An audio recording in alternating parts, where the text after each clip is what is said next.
Some billionaires build tech empires, some inherit royal fortunes, and some make their billions selling fear, bullets, and forbidden powder. They live in palaces you'll never find on Google Maps. They drink wine older than the countries chasing them. And they spend money so fast, rats can't keep up.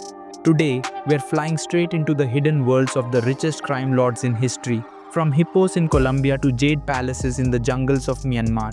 This is the underworld, draped in gold. Let's begin with a man who built his own kingdom, complete with animals that still run wild decades later. Pablo Emilio Escobar Gaviria, the king of cocaine.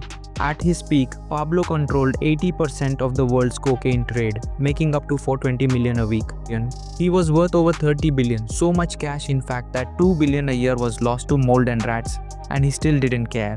Hacienda Nápoles, his 7.7 square mile estate, was a billionaire's fantasy land. A private airport, bullfighting ring, car collection museum, swimming pools big enough for hotels, and his pride, a private zoo. Elephants, giraffes, rare birds, and hippos. Those same hippos have multiplied so much they're now an invasive species in Colombia. Only Pablo could cause an ecological problem after dying. Escobar didn't hide in luxury. He flaunted it to win loyalty, building football fields for locals, paying medical bills, hosting community parties. To Medellin's poor, he was part drug lord, part Robin Hood. But while Pablo built his empire in the open, our next man built his empire underground. Joaquin El Chapo Guzman, leader of the Sinaloa cartel.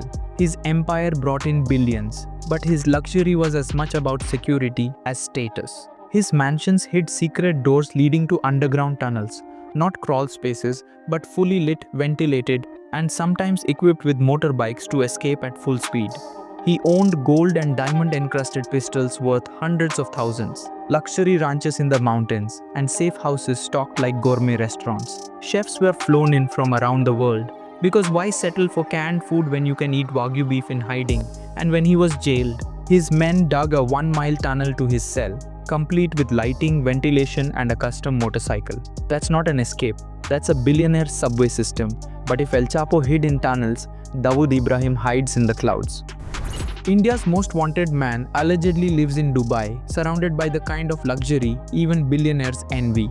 Think penthouses with panoramic views of the Persian Gulf, marble floors polished to a mirror shine, gold leaf ceilings, and private elevators that open directly into his living room.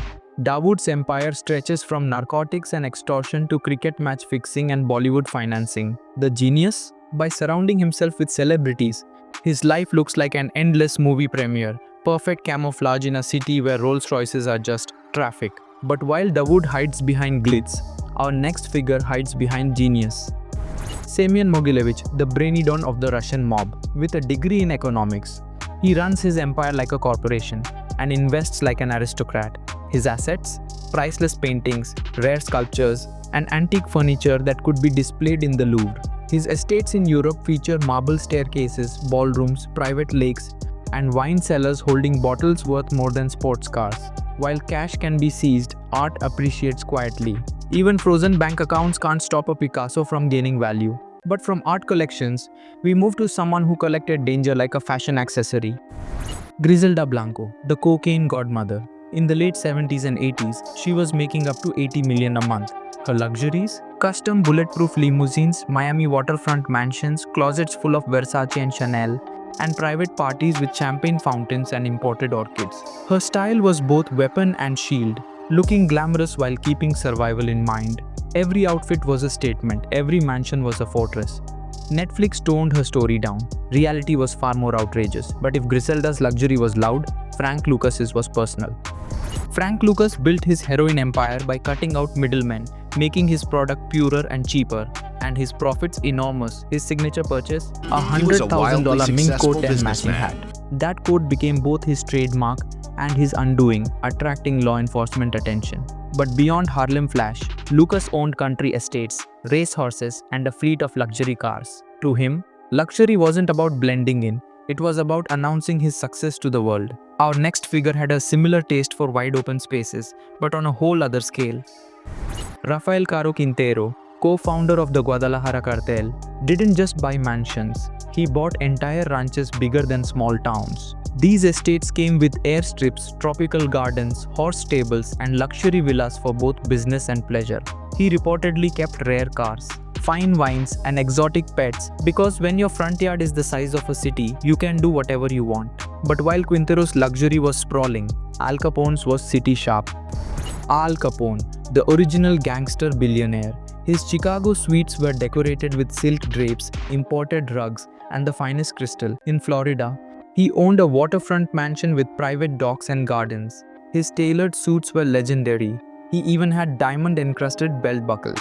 Capone's luxury was all about intimidation through style.